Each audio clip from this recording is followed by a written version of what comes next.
Olá, bem-vindo todas e todas a mais um episódio do nosso podcast Chão da Escola, Voz Docente. Aqui, a voz do professor é projetada.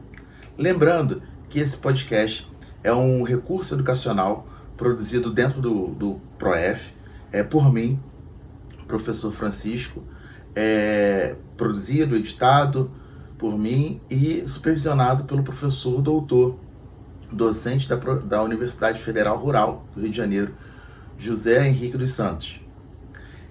E no dia de hoje, nós iremos receber, para falar um pouquinho sobre o seu projeto, que ele está construindo numa escola na Favela da Maré, o nosso professor Erickson.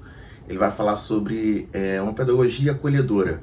E nada melhor do que ele mesmo se apresentar e explicar um pouquinho desse projeto para a gente. Bem-vindo, professor. Bem-vindo, professor Erickson.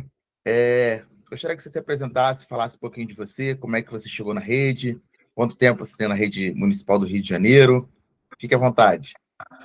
Bom, me chamo Erickson Borges, eu estou na rede municipal, né, do Rio de Janeiro desde 2016, trabalhando predominantemente com o segmento do Fundamental 1. De lá já passei pela direção adjunta de uma escola, mas a maior parte do tempo sempre trabalhando em sala de aula com Fundamental 1. Antes de trabalhar na prefeitura, né, na escola, na parte escolar, eu trabalhei na área hospitalar também, com humanização hospitalar durante 7 anos, e trabalhei também por 3 anos com saúde da família, em clínicas da família no Rio de Janeiro. Talvez essa sua participação na área da saúde que venha a trazer você a inspiração para esse seu projeto, né, que é dessa metodologia acolhedora, é isso? Exatamente. Eu fiz uma especialização em psicomotricidade. A psicomotricidade nós utilizávamos muito na humanização hospitalar, junto com a psicanálise. E aí eu fui levado para esse lado, né, para esse campo da psicomotricidade, tanto educacional como clínica. E também nos aprofundamos lá no projeto que eu trabalhava, chamado Projeto Brincante, uma psicomotricidade voltada para o atendimento de crianças ou internadas, ou em atendimento oncohematológico. E isso eu tentei trazer um pouco para a escola, quando eu comecei a atender as crianças, tanto como quando eu estava na sala de aula, tanto as pessoas da educação de jovens e adultos, quando eu estava na direção adjunta da escola, que a minha escola ela funcionava manhã, tarde e noite. Então, à noite, nós trabalhávamos também com atendimento do educação de jovens e adultos. E ali eu pude ver que existia uma forma de atender que era diferenciada, né, que era oriunda justamente desses conceitos da humanização hospitalar, né, que nós utilizávamos lá, como eu já falei, da psicomotricidade e da psicanálise, e também algumas coisas que eu trazia da saúde da família, como a questão da integralidade, da visão integral do sujeito. Eu também via que aquilo dali funcionava muito bem na área escolar.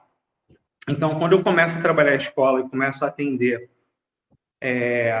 me baseando nesses conceitos, eu vi que ali tinha uma forma de atender que era muito mais humana e mais próxima dos alunos e que possibilitava um leque de outras coisas, de uma qualidade diferenciada de atendimento dentro do ambiente escolar. E foi a partir daí que eu optei por estudar justamente como nós poderíamos fazer para poder dar um atendimento mais humano para os alunos dentro desse espaço também, não só dentro da sala de aula ou na quadra, que é o nosso caso, como também outras áreas da escola poderiam fazer esse atendimento mais humanizado com os alunos. Eu fui estudar isso. E aonde fica essa escola que você teve essa percepção para esse atendimento? Fica no Complexo da Maré. Então, por que eu te fiz essa pergunta? Porque alguns professores que aqui já passaram pelo podcast, a professora Camila, que trabalha no Tanque, no colégio situado no bairro do Tanque, a professora Luana, que trabalha no Complexo da Penha, eu mesmo trabalho na Vila Kennedy, são comunidades que enfrentam esse problema da violência constante, né? E às vezes você, quando está nesse ambiente violento, quando você vai para outro ambiente, você reflete essa violência, você se comporta de forma violenta. E aí, se você recebe uma violência também de volta, de forma contrária, esse ambiente será sempre de conflito. Né? Esse ambiente que eu falo é a escola. Né? Porque, por exemplo, o aluno ele está com aquela carga de violência, aquela carga de pressão que os professores sentem, mas às vezes não vivem tanto por não viver naquela comunidade. Que eles passam por realidades e coisas que a gente ainda... eu com 44 anos, você com a sua idade, talvez não tenha testemunhado que eles vivem com 10, 12 anos. É um ritmo de violência, é uma coisa muito grande que acontece com eles. E, às vezes, esse olhar acolhedor, essa pedagogia que você está desenvolvendo, pode ser uma vertente para quê? Para até diminuir a violência escolar, que muitas pessoas reclamam, mas se você fizer o mais do mesmo, talvez você não encontre soluções, né? E esse possa ser um caminho. Então, fala um pouquinho para a gente como é que você começou a aplicar essa metodologia acolhedora com os alunos.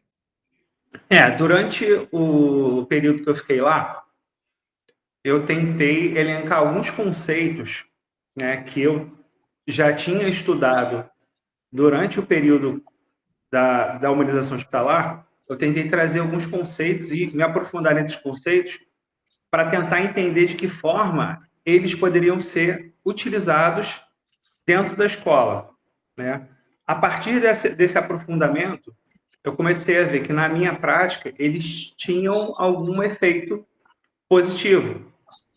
Então, quando eu trazia, por exemplo, um conceito de acolhimento diferenciado da saúde para a educação, eu via que ali tinha uma forma de acolher que era diferente, né, dentro da escola, e que isso possibilitava que eu me sentisse mais próximo e que eu já pensasse no acolhimento em todos os momentos que eu estivesse na escola, desde o momento que eu passasse pelo aluno no corredor, ou no momento que eu estava entrando na sala de aula. Muitas vezes a gente pensa que a nossa aula ela só começa quando a gente chega na quadra. E aí, vou dar um exemplo aqui, né, os doutores da alegria, né, eles trazem um conceito de acolhimento que começa antes do médico, no caso dos próprios atores que trabalham no Doutores da Alegria, antes mesmo deles chegarem no consultório ou na enfermaria que eles vão atender. Então, quando eles chegam na enfermaria, eles utilizam a porta, por exemplo, como uma moldura, para que essa entrada deles tenha um significado diferente. E ali você já começa o acolhimento. E é muito comum, né, isso foi debatido nas formações que nós tivemos, que depois eu vou falar um pouco sobre isso, e muitos professores falaram justamente sobre isso, que quando chegam, chegam ali exaustos, porque estão na correria de uma sala para outra, né, e a gente sempre está nessa maluquice na Prefeitura do Rio, agora a gente está trabalhando 32 tempos, então a gente está numa loucura de ficar indo de uma sala para outra, e aí a gente entra, aí é o momento que a gente vai buscar os alunos, aí vai chegar na quadra e a gente vai conseguir respirar para poder fazer uma chamada, e é muito difícil a gente fazer isso hoje em dia, né? Isso eu reconheço que não é fácil, mas eu tentei trazer um pouco desses conceitos e, assim, tentar dar uma respirada antes de entrar na sala, para já entrar com uma energia diferente, para poder dar um bom dia ou uma boa tarde diferente.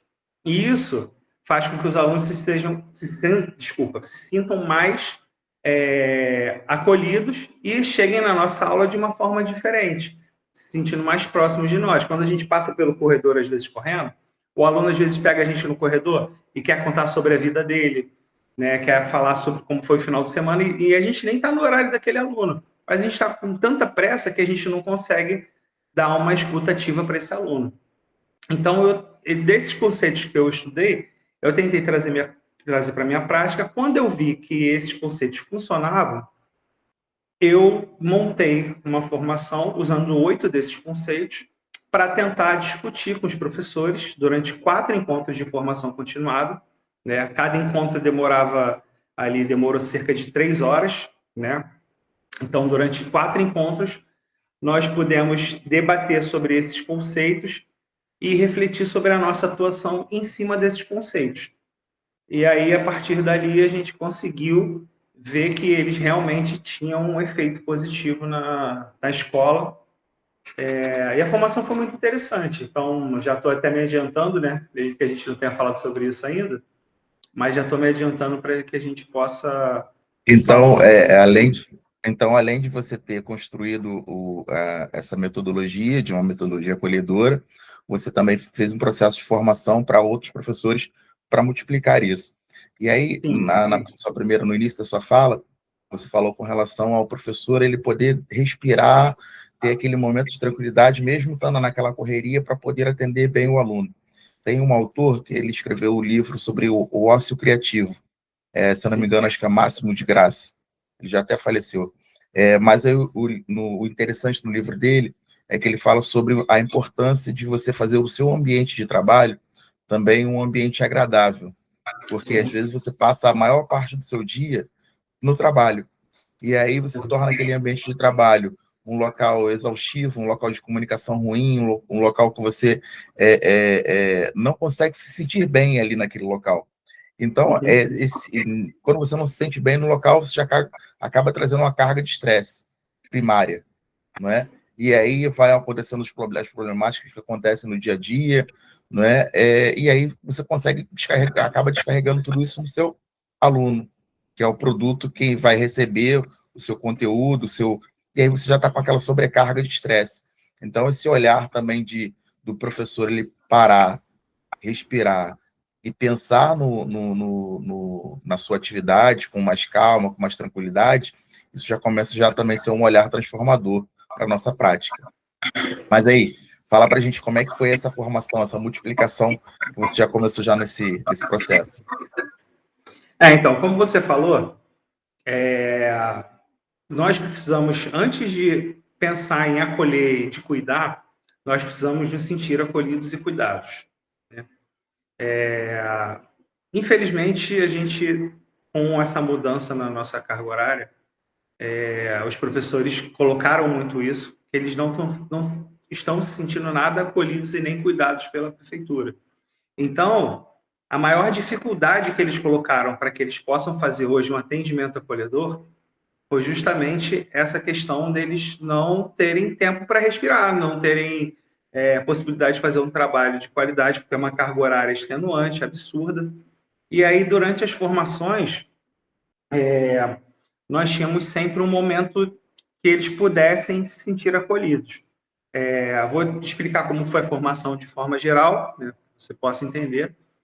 E como eu já falei antes, nós separamos ali 8 conceitos, né? Esses conceitos foram disponibilidade, atenção, e aí eu coloquei a atenção e a percepção para trabalhar como se fosse um conceito só, apesar deles terem definições diferentes, eles são complementares, então eu trouxe a atenção e a percepção como se fossem ali um conceito em conjunto, né, para que eu pudesse trabalhar. Então foi disponibilidade, atenção e percepção. Isso eu trabalhei num primeiro encontro. No segundo encontro eu trabalhei o conceito de comunicação e acolhimento. No terceiro encontro eu trabalhei o conceito de afetividade e de relação, e também trabalhei o conceito de relação juntamente com o conceito de vínculo, apesar deles serem conceitos diferentes, eles são muito complementares, então eu trabalhei relação e vínculo conjuntamente, no terceiro encontro, junto com a afetividade. E no último encontro, foi o quarto, eu trabalhei os conceitos de cuidar e brincar, né? Quando a gente pensa sobre esses conceitos, vocês podem trazer para mim aí vários autores que vão falar de formas diferentes sobre esses conceitos, né? Só que eu deixei muito claro para eles, durante as formações, que eu ia trabalhar esses conceitos sob o ponto de vista da psicomotricidade, da psicanálise e também de alguns autores da área da saúde, né, da enfermagem ou da área médica, que eu consegui encontrar alguns artigos falando sobre a utilização desses conceitos. E aí eu ia trazer para poder trabalhar esses conceitos sob essa ótica durante a formação. Eu vou dar um exemplo novamente sobre o conceito de acolhimento. A gente tem um caderno que fala sobre o caderno de atenção básica, né, que é um documento norteador de como funciona a saúde da família, que fala sobre o acolhimento dentro da saúde da família. E traz o acolhimento, dentre outras vertentes, como espaço de chegada do usuário de serviço de saúde na clínica da família. Tanto que, se você for para uma clínica da família, em qualquer lugar do Brasil, o espaço onde você chega, que tem os computadores, o nome daquele espaço é acolhimento. Então, eu trouxe essa definição para a gente pensar na escola, em como a gente recebe esse aluno quando ele chega na escola. Muitas vezes a gente está ali recepcionando o aluno, no primeiro tempo ele chega na escola e a gente pega o aluno, está botando na fila e leva para a sala, e naquela correria, né? E é diferente da gente receber com um bom dia, com um abraço, com um sorriso. Então, foi só um exemplo, né? Como eu falei, eu trabalhei outros conceitos não, outras definições de acolhimento dentro desse conceito, mas eu estou E, trazendo ali e, e uma dentro disso que você fala, é completamente diferente. Você olha a recepção, que é frio, não é? E espaço de acolhimento, que é uma Exatamente. outra, que é completamente diferente. E aí tem uma professora que ela viralizou há pouco tempo nas redes sociais, uma professora angolana, que ela chega já na sala de aula já com esse momento de Sim, acolhimento. canta uma Ela chega música, cantando, exatamente. dançando, com aquela energia positiva que vem dos alunos e dela. E aí já começa com aquele... Eu sei que de manhã, quando eu chegar lá, eu vou ter aquele acolhimento, aquela professora me dando um bom dia e a turma responde. Né? Então, essa já começa com essa sinergia, essa troca de energia entre o professor e o aluno, nesse momento já da chegada, já da acolhida na chegada, transforma realmente aquele ambiente. Isso aí, você deu um ótimo exemplo. E aí a gente se aproxima dos alunos, né? Então, rapidamente, foi disponibilidade, atenção e percepção, comunicação, acolhimento, afetividade, relação e vínculo, cuidar e brincar. Então, eu separei 2 conceitos para poder falar em cada encontro, né? Foram 4 encontros ali de 3 horas. Em cada encontro, nós tínhamos realmente um momento de acolhimento na chegada, onde nós fazíamos uma mesa de café da manhã, conversávamos, encontrávamos nossos amigos.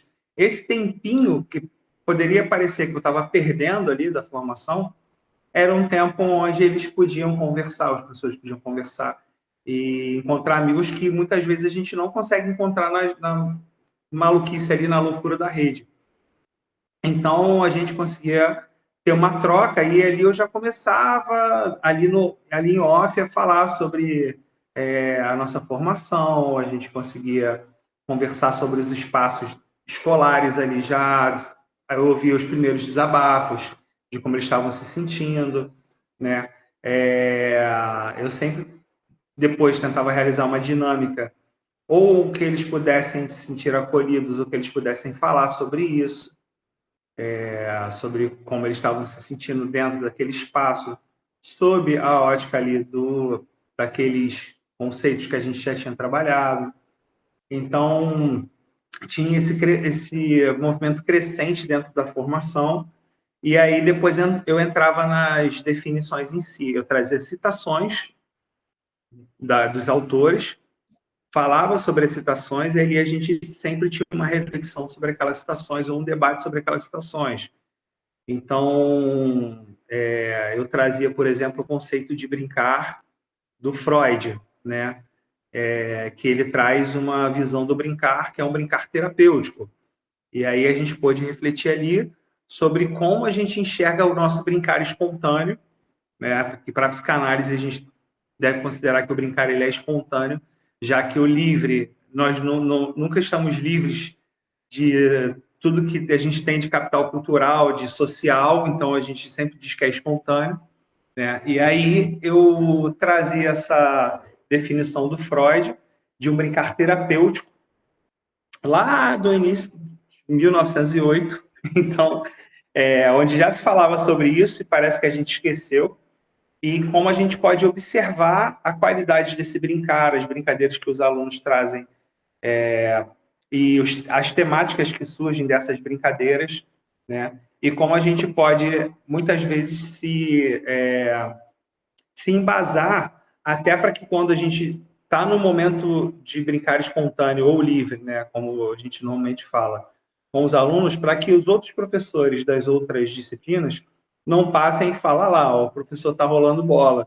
É muito comum, né? a gente dá a nossa aula e a gente dá 5 minutinhos ali no final, que muitas vezes a gente trabalha com uma moeda de troca, porque existe essa necessidade, dependendo do que a gente for trabalhar, mas esse brincar ele nunca é solto, ele nunca é jogado.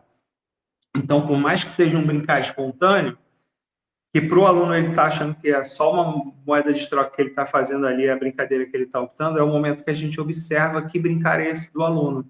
Então, a gente consegue compreender melhor o nosso aluno a partir desse momento. E aí, muitos professores não entendem que esse momento de brincar espontâneo, ele é necessário, sim, para que surjam as temáticas, para que a gente consiga fazer sublimar ali, muitas vezes, uma agressividade que o aluno tenha, que ele traz naquela brincadeira espontânea ali, é uma forma dele dar um tratamento para aquela brincadeira. Então, é só um exemplo aqui do que a gente debateu sobre um dos conceitos, que é o brincar, né? Como eu já falei. Então, a gente falou muito sobre isso, eu trouxe essas citações, esses conceitos, e eu colocava ali uma frase, uma citação, e a gente refletia e debatia em cima daquilo. E aí a Muitas das formação. vezes interromper, porque muitas das vezes o aluno, ele, quando ele é colocado a atividade, o professor ele chega com a sua atividade pronta e montada. O aluno ele vai lá, ele executa, mas você não consegue observar realmente a socialização dele, como é que ele se comporta em grupos, porque ele está sendo comandado, ele está recebendo uma ordem, um comando. E aí, quando você parte para essa temática do tempo livre, eles já são outras dinâmicas, você consegue observar com quem ele se relaciona melhor, se ele tem uma boa relação social com todos os colegas, ou se ele não tem, se ele consegue interagir, se ele não consegue interagir, e a partir desse, se a sua atividade também para ele foi significante, porque ele está replicando ela de alguma maneira, não é? E aí você consegue ter esse momento de observação. Tem o professor Túlio da UERJ, ele chama esse tempo livre de tempo pactual, que seria um pacto, também parte da ideia filosófica também, que seria um pacto entre o aluno e o professor, né, que eles pactuam para ter esse momento livre, seja combinando, você faz primeiramente atividade, ou deliberando que hoje você vai ter esse tempo no final da aula, ou de alguma forma, eles chamam esse de tempo pactual. Exato. Então, a gente tem esse conceito, né, pactual, esse tempo livre aí, que justamente muitas vezes é o que a gente precisa para conseguir desenvolver a nossa aula, né? Infelizmente, a gente precisa disso também para desenvolver a nossa aula, mas a gente já consegue ver que é um autor trazendo esse momento através de uma outra definição e que ela acaba sendo também complementar ao nosso embasamento de que esse tempo ele é necessário, né? Quando a gente pensa nesse autor, ele é pactual. Quando a gente pensa, por exemplo, como eu já trouxe aí o Freud, ele já é terapêutico esse momento. Então a gente tem aí muitas formas de embasar a necessidade do brincar espontâneo. Se eu trago, por exemplo, o Couturier, que é a psicomotricista, ele traz esse brincar espontâneo de outra forma, mas também afirmando que esse brincar ele é terapêutico. Então, é muito legal que a gente possa conversar sobre isso, sobre esses conceitos, sobre a qualidade do nosso trabalho, para que a gente possa ter um embasamento não só para que melhore a qualidade, mas que a gente possa também discutir com nossos colegas de outras disciplinas para que eles entendam um pouco do nosso trabalho. Quando a gente tem o conhecimento teórico sobre o nosso trabalho, a gente pode, inclusive, passar uma outra visão para os nossos colegas para que eles possam entender a importância da educação física.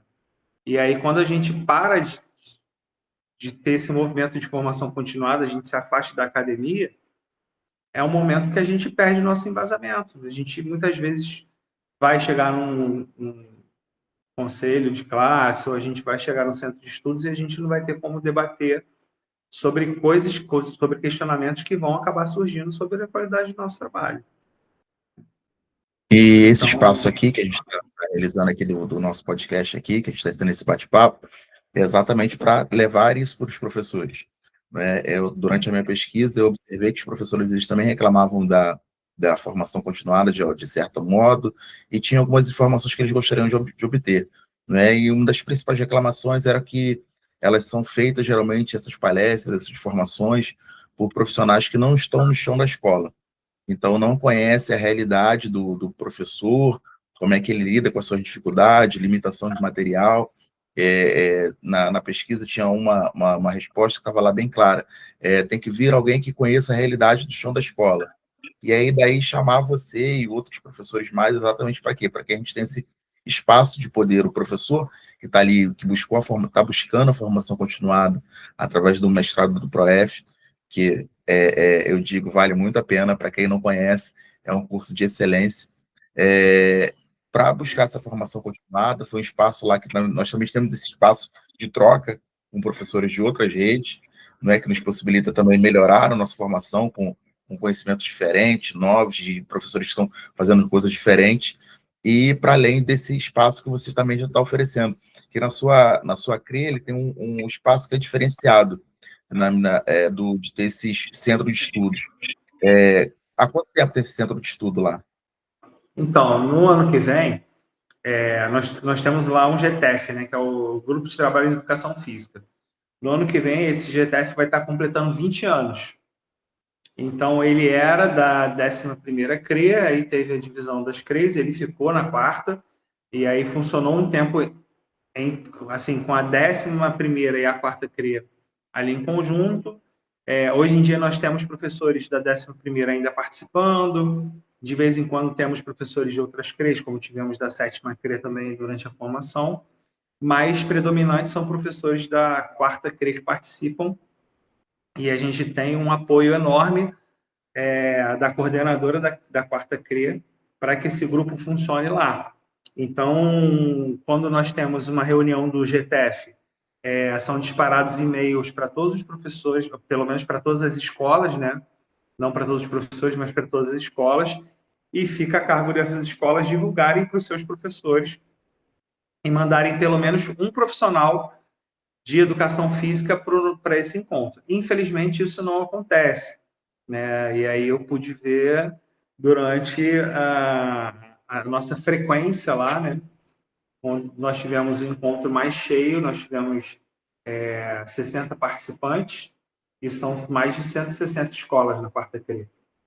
Então, assim, ainda ficamos com muitos professores sem saber do encontro ou sem poder ir ao encontro, né? E aí nós temos ali 3 grandes possíveis cenários. Ou o professor não soube do encontro, e depois eu descobri que isso é muito comum, que as escolas, às vezes, as direções já acabam não passando para os seus professores que existe um encontro. Ou que o professor não pode ir, porque por mais que saiba do encontro, e seja uma liberação oficial da coordenadora da CRE, muitas vezes a escola também não libera, ou diz que o professor vai ter que repor essa aula outro dia, coisa que não acontece com professores de outras disciplinas. Quando tem formação, não existe essa exigência para que o professor reponha, mas o de educação física tem exigência para que ele reponha. E aí o professor se desestimula a participar, né? Ou porque o professor não enxerga, e isso é o mais triste, que mesmo quando há a possibilidade de ele estar presente, ele não enxerga aquele espaço de formação continuada como algo necessário para ele, né? Ele acha que o conhecimento que ele tem, a aula que ele dá é suficiente, ele não busca se atualizar. E esse é um cenário triste, se a gente parar para pensar, porque a gente sempre vai ter alguma coisa para aprender, para refletir, ou para poder trocar com os nossos colegas, algo que possa facilitar a nossa prática em sala de aula, né? E foi o que aconteceu nos encontros. Então, o que eu mais vi foi realmente a questão da escola não comunicar ou não liberar o professor. Porque os professores, quando sabem, eles tendem a querer participar desses momentos, sim. O GTF, ele é muito rico, né? Eu gostaria até de convidar aí professores de outras CREs que no ano que vem, né, tiverem interesse de ver como funciona. Ele é um espaço muito, muito interessante mesmo, muito rico. E aí o encontro, ele normalmente é mensal, mas esse ano nós não conseguimos fazer ele mensalmente. Nós fizemos, se eu não me engano, foram 6 encontros, né? Dentro da formação foram 4. mas tivemos 1 ou 2 encontros antes da formação. Então, não lembro exatamente se foram 5 ou se foram 6, mais 4 dedicados só à formação. E aí, como foi isso? Eu apliquei um questionário no início e apliquei um questionário ao final. No início, eu apliquei alguns questionários, né? Teve também a autorização do uso de imagem e voz, coisas que a gente tem, que a gente dá conta ali na pesquisa sempre, mas aí eu tive um questionário que foi o sociodemográfico e tive um questionário que foi questionário para falar sobre a visão dos professores sobre aqueles conceitos que eles não sabiam ainda que eles iam ver, né? E aí eles respondiam sobre atitudes que eles tinham ou que eles não costumavam ter com os alunos. E aí foi no primeiro dia, e aí no último dia, depois do encontro de formação de determinado, eles responderam um outro questionário com perguntas, com as mesmas perguntas, né, falando sobre aquelas atitudes e mais algumas perguntas subjetivas também, onde eles puderam falar um pouco sobre a atuação deles. Além disso, eu dei muito espaço de fala, então eles poderiam falar a qualquer momento da formação, não tinha só um momento de fala, eles poderiam interromper, qualquer professor poderia interromper a qualquer momento para fazer qualquer tipo de contribuição, era uma formação muito aberta, né, muito voltada para o debate mesmo, e eu gravei esses áudios das formações e tive resultados e falas muito positivas sobre como a formação pôde acrescentar na prática desses professores, né? E isso foi bem legal, porque a pesquisa era justamente isso. A pesquisa era lá levar a formação para os professores e ver como essa formação funcionaria, se ela funcionaria ou não, né? O questionário servia para avaliar isso, mas antes mesmo de ter o questionário na mão, ao final de todos os encontros de formação, os professores faziam questão de verbalizar o quanto aquela formação estava acrescentando na prática deles, né? Na vivência deles na sala de aula. Isso foi bem legal. Essa Então, foi a isso pesquisa. Então, isso já demonstra já que já tem uma mudança na atitude do professor, né, ao buscar essa formação. Eu estava aqui, você estava me falando, e aí alguns profissionais da educação não buscam essa formação continuada. E se não buscar a formação continuada, Paulo Freire mesmo fala, não há educação sem pesquisa, não é? E também ele fala sobre o professor ser o exemplo. Como o professor ele vai ensinar leitura se ele não gosta de ler, não é? Se ele não se atualiza, se ele não vai buscar. Então, essa falta de buscar é ruim para a nossa formação, para a nossa prática. Mas, em contrapartida, não é só o professor também querer buscar, às vezes é também a ser possibilitado que ele vá buscar, como você bem disse. O professor generalista ele tem um espaço na escola, que é mensal, para ir fazer a sua formação. Já algumas outras disciplinas já não gozam desse mesmo privilégio, de ter essa formação continuada. Não é? Por exemplo, se você, de repente, for perguntar aos professores da quarta CRE quantas formações eles tiveram para além dessa que você ofereceu durante o ano, eu acredito que eles vão responder uma ou nenhuma. Não é? Já alguns outros professores já têm esse privilégio de ter essa formação continuada. Isso isso dá uma diferença enorme na sua prática, porque, por exemplo, alguns olhares, algumas coisas que você não observa porque está tão dentro da sua prática, e só a formação continuada é capaz de te mostrar. Não é? Essa visão de olhar acolhedor, essas outras visões que são partilhadas ali nesse momento, né? Como você deu espaço para que os professores pudessem conversar e falar da sua realidade, e de uma certa forma até desabafar, não é? Ter aquele espaço para poder colocar para fora suas inquietações, só é possível através de formação. Né? Sim. E isso é uma perca muito grande que a nossa rede ela tem com os professores de educação física. Eu não falo das outras disciplinas porque eu não vivencio tanto, mas da educação física eu vivencio e sinto isso, né? Que esse espaço, esses momentos de formação continuada, que poderiam ser presenciais ou híbridas, não é? ou de outros modelos, mas poderiam acontecer com maior frequência e com maior alcance para toda a rede. Sim, com certeza.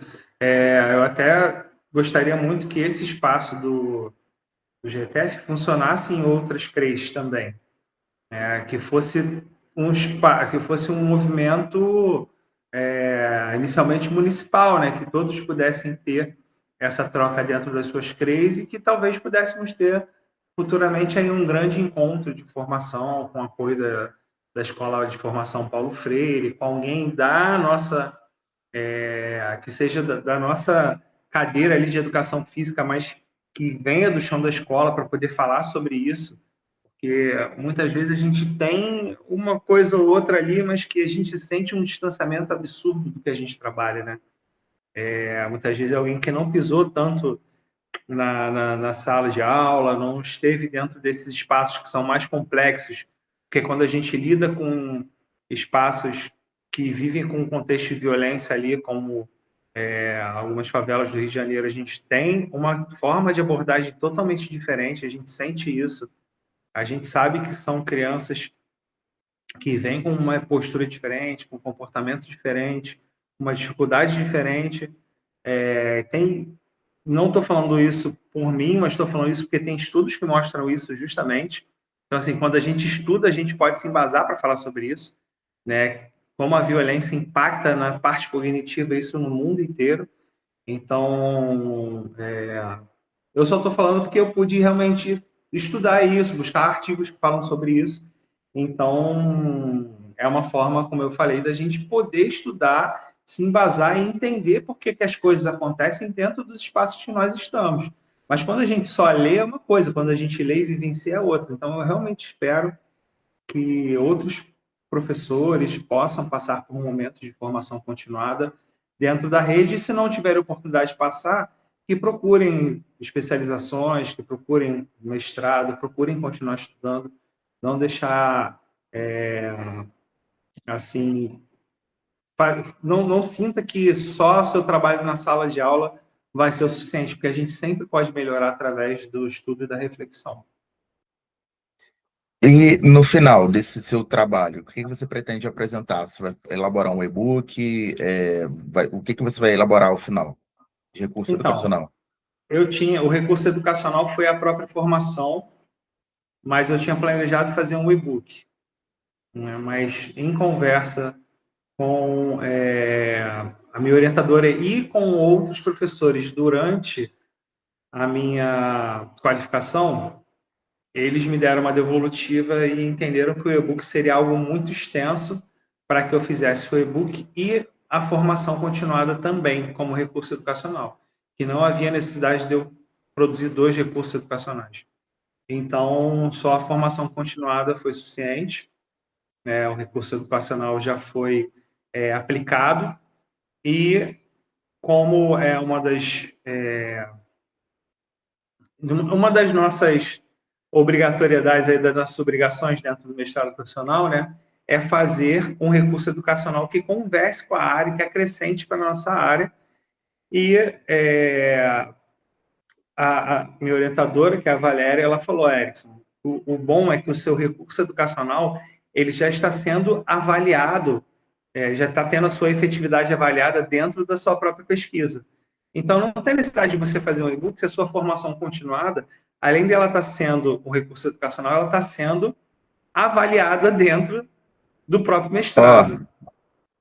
Vou discordar da Val, que eu amo ela de paixão, mas eu vou discordar da Val, porque seria sensacional que outros professores, para além desses 60 que você conseguiu atingir, também tivessem acesso ao seu conteúdo, né? Que é um conteúdo realmente inovador. Né? E através de repente, se tivesse a oportunidade de ter o e-book, ou pelo menos os vídeos da sua formação, né? Que você falou que você gravou as formações, para que outros professores também pudessem ter essa informação que você está passando para eles. Por exemplo, aqui, todos os professores que estou convidando aqui, né, eu também estou deixando aqui aberto também para, depois que eles terminem o seu trabalho, me enviem o link do e-book, das suas produções, para quê? Para que outros professores também tenham acesso. Né? Por isso eu discordo da Val. Eu acho que isso é muito brilhante para ficar tão fechado. Pode abrir mais. Mas como você falou que você fez a gravação, dos encontros, também poderia ser disponibilizada essa gravação.